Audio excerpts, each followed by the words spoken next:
Hey guys, and welcome to another brand new video. In this video, we have quite a few interesting things to go talk about over here when it comes to Xbox. Now, if you guys missed it, there's two pretty big Xbox things that came out. Number one is on Xbox actually had its proper stockholder share meeting, kind of talking about revenues and all this, basically everything's kind of going good or not or whatever it might be for Xbox. So we're gonna go talk about that. But as well, we also had some pretty big Xbox announcements and a partner preview that also happened as of today too as well. So we're gonna talk about all the different type of stuff and kind of just go throughout all this stuff. So as well, hope you guys will sit back, relax, and enjoy. And also make sure you guys are subscribed with the notifications on. We have all the brand new Theragun promotions down below with Best Buy #ad. Link down below if you guys want to check those on out. And of course, we'll probably live up on Twitch and Twitter if you guys want to creep on those. And let's dive into the video itself. So, first and foremost, we have some pretty big corporate news. Let's go to the partner preview stuff really quick, because there's a lot of really big announcements and things that popped off when it came to as of today. So we had a little bit of a conference slash kind of quick video type showcase type thing when it comes to Xbox that happened earlier on today. So Xbox basically had a bunch of previews as well when it came to a bunch of different cool stuff, where number one, to start off with Metal Gear Solid 3 Remake 2, and on top of this, we'll give you guys a quick little run through and showcase for it, but they had a little bit of gameplay that was also confirmed on Unreal Engine 5. Now, as I'm sure a lot of you guys know, Metal Gear Solid 3 is going to hopefully be one of the more fantastic games when it does come out, and the initial graphics on all this look absolutely phenomenal. If you guys kind of look through some of the area, the place, and stuff like this, the graphics, the zone, the area, and everything in between looks great, looks fantastic. So I got to go and give a big thumbs up on this one, although it was a little bit on the surprising side to go and see this on a Xbox showcase, because we initially first saw this when it came to a PlayStation one. But looking through the graphics and environments and everything else, it looked absolutely stunning, and I cannot wait to go play this game overall. It's also nice to go and see it is confirmed now on an Unreal Engine 5, so you kind of know it's not on the same Kojima Engine 2 as well, but also Unreal is probably the big mainstay right now for graphics. A little Alan Wake also out there, a little launch trailer too as well. So once again, just kind of do a quick little showcase for all of you guys with it. Looks a little bit on the spoopy side, but graphically this game looks insane, and I cannot wait to go play this the next few days when it does come out in the near future. So they had a chance to go and showcase up on this. As well, they also had a little bit of other gameplay too, where they also had Like a Dragon Infinite Wealth, also on top of this too, for the, Island Resort gameplay and all that type of stuff.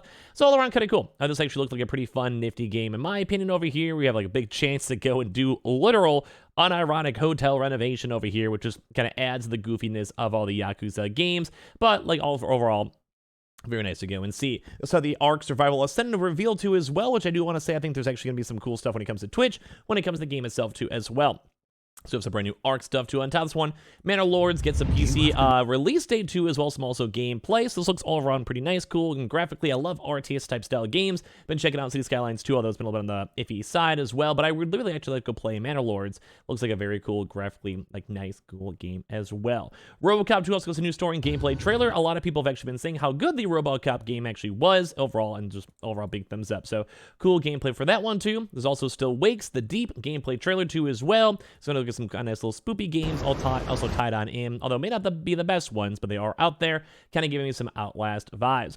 Dungeons of Hindenburg gameplay too as well, so we had a chance to see some of this stuff too is floating on in. Some little nifty, cool gameplay styles that kind of look like that other random game like Lo-Fi Rush that came out in a slightly different aesthetic and vibe. So the Nord 2 as well also has some pretty cool gameplay over here to restore Lost Guardians. They find their way home, so it's kind of a nice little fun little adventure for them. Nothing super crazy, little Xbox game, but kind of fun to go and see. And of course, I think the big one is the Finals. Now, Finals is a Nexon open shooter game, which will be coming out for Xbox in the very near future, too, as well. So just in case you guys missed some of this one, I want to check this out. It looks kind of nifty and kind of cool. I think the open beta is tomorrow, so I'll probably creep on this and see how good it may or may not turn out. Kind of gives you some, Call of Duty slash, Rainbow Six slash a bunch of stuff kind of vibes. Looks all really kind of cool. We have an Akiro Will Not Die Fast over here, too, as well. And other else, kind of nothing super big, but kind of a nice little fun gameplay. Now, if you guys have also missed it too as well, Xbox actually had a lot of their big, kind of, I guess, overall press things that happened as of today, where the Xbox sales drop, Microsoft's gaming division actually grows, though, in revenue. Now, we may make a separate video talking about this a little more in depth, but when it comes to this type of stuff, we'll probably want to watch a lot of the gaming universe to see on how they react to these really big deals. There's a $69 billion deal that is pretty much gone through at this point for Activision, which had Call of Duty, World of Warcraft, Tony Hawk, all the mobile games, etc. So there's a lot of cool stuff when it comes to games overall. So we might actually expect maybe even hardware sales, such as the Xbox Series X and S, to be a lower percentage, mainly because now you have a $70 billion powerhouse publisher that's also going to be making money and revenue over time. So very intriguing stuff to go and see at the end of the day when it comes to, everything. So Microsoft's Xbox sales declined by 7%, which is bad, but the gaming system content services grew 13% in revenue, which is great. Mainly that just means, like, say they're selling random individual games, such as Starfield, or any other big AAA games, such as Alan Wake, that may end up on the platform, getting good sales off of that, or even more additional folks being added from Game Pass. The more Game Pass sales, the more Game Pass subscriptions, even better. We had a lot of folks also subscribe for Starfield. The Starfield numbers grew really, really big. So the total revenue for the gaming division grew 8% for the latest financial quarter, which follows the tech company becoming a video game powerhouse by closing a $68.7 billion deal to acquire Activision Blizzard. The largest transaction in the history of Microsoft, led by CEO Satya Nadella, will make it the world's third largest gaming company by revenue, behind Tencent and Sony. The takeover brings together Microsoft, which owns the Xbox game platform and Xbox Game Studios, owner of the Starfield developer Bethesda Softworks, and 343 Industries, among other game publishers. With that division, maker of the Call of Duty, Diablo, Warcraft, Tony Hawk franchises, among others, and owner of Candy Crush and Farm Hero Saga, Maker King. So basically, in terms of the numbers itself, during the first quarter, Microsoft's Xbox hardware revenue actually declined 7%. So it does kind of seem like the Xbox is tapering off, which I think is okay. Mainly because if you guys have been around the gaming world, the PlayStation and Xbox are on, like, they're getting close to their third year. They don't have a console refresher yet. Like, everything else in between kind of makes a lot of sense. Like, to me, it makes a lot of sense overall. So yeah, cool. It's cool. It's good stuff. Now, the part two of that, though, is that it's like a 50-50. I'm trying to go get this. Like, it's cool that it's like they're moving on. We're gonna have to get a refresher at some point, sure. But the bigger thing is they're making money off of Game Pass, and that really is the end goal when it comes to Xbox. They want that money. They want to make that money. They want people on their subscription services because they'd rather have people paying $15 a month, $10 a month, whatever it may be, rather than just buying Xbox once and never buying any games, because the subscription service is already there, the server is already hosted, and it's kind of more revenue money. It's like Netflix. You go and buy a Netflix box or something. I don't know. That's cool, but you want to go and also have them being paid every month as well. So Xbox content services revenue continued to grow, though, at the strength of the monetization, third-party and first-party content, including from the launch of Starfield and the growth for Xbox Game Pass, the tech company's subscription service that gives users access to Xbox games on consoles, PCs, and mobile devices. So overall revenue at Microsoft rose 13% to $56.5 billion, and net income jumped as well from 27% to $22.3 billion. So it does seem like Xbox is really doing well right now. Xbox seems like it's popping off. Xbox seems like this actually might be a good long-term investment, because how do you keep on making money? You keep on buying companies and buying games, and a big thing is Xbox Game Pass. And Xbox Game Pass needs good games. It needs Xbox games. It needs individual games as well, and the fact that you might have all these Activision games on there now will be really nice. Together, we'll have advanced our goal of bringing great games to players everywhere, Microsoft CEO Nadella told analysts during a conference call, as he touted anticipated gains from acquiring Activision Blizzard, which is incorporated in Microsoft earning results.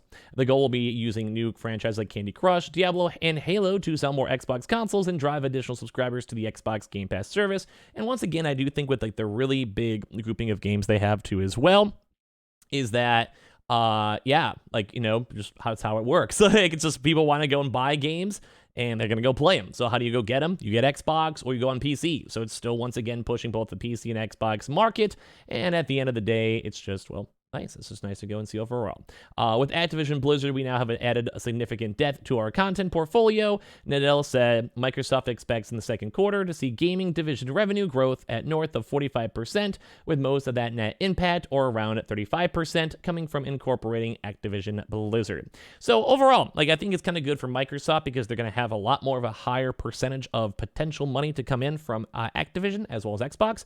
And of course, Microsoft has a lot of other big drivers, such as like the PC company, the Windows company, obviously, when it comes like Microsoft, you know, Office and Teams and all of that, as well as also their big hosting and cloud hosting stuff. They also have AI too as well, their phones a little bit. So at this day and age, like, they have a lot of really big revenue sources, but you never want to go 100% all in. So if you could do 25% on Xbox, 25% on cloud hosting, you could do 25% on AI, and then 25% on maintaining PC markets. That's a pretty nice trifecta of random stuff, with a few other smaller subsidiaries tied on in. So I think at the end of the day, Xbox is doing very well. The fact that they have revenue growth without even having Activision already added, and the fact that we haven't even had the new Call of Duties or other different types of games or whatever, all that type of stuff, I think adds a lot to the overall ecosystem. So I do think Xbox has a pretty good bump. Like, it's us going to to stink a little bit that their game's gone down, but at the end of the day, we have so many people that already have their consoles or well, as already have PCs or phones or laptops or TVs at those Samsung TVs, so I mean, not that worse at the end of the day.